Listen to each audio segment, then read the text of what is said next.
In a world exhausted of fossil fuels, solar panels can provide a sustainable solution to our energy problems. But they also come with a couple of issues. For one, solar farms are massive, and they have to be set up somewhere that gets a lot of sunlight.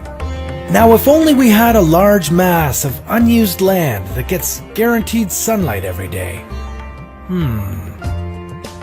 Could we cover an entire desert in solar panels?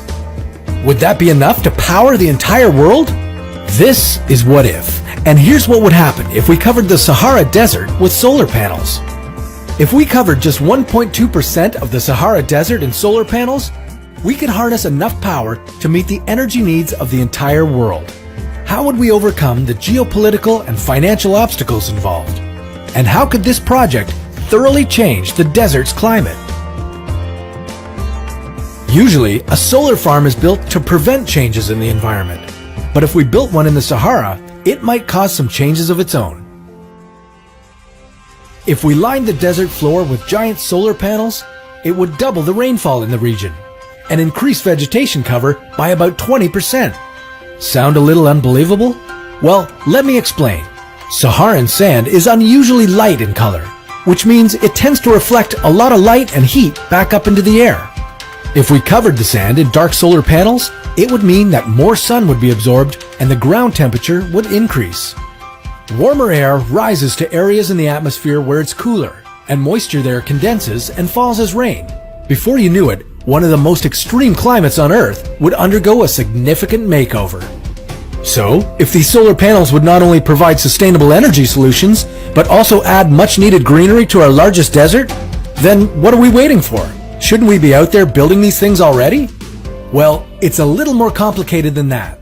For one thing, it's great to produce enough energy to power the world, but then you have to worry about how you're going to get it to everyone. The most likely place this energy would travel to first is to Europe. Exporting sustainable energy would do great things for a lot of African economies, but would they have the means to do it? Currently, electrical grids in Africa aren't very reliable, and they'd need power lines of around 800 to 3,000 kilometers to get where they needed to go.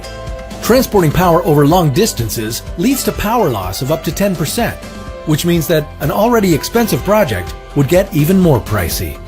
And where would all the money come from? Africa is home to quite a few unstable governments, the kind that raise some pretty big red flags with investors of multi-billion-dollar projects like this one. On top of that, this would be a long-term project, so there'd be a lot of moving parts. Several countries would have to be involved, and any one of them might see a changing political landscape over the years that could disrupt or put an end to the whole thing. As great as this project would be, it would probably be better to attempt it on a small scale first. Maybe solar panels could be used to power some small African villages and help to spread access to electricity. But that's a topic for another What If.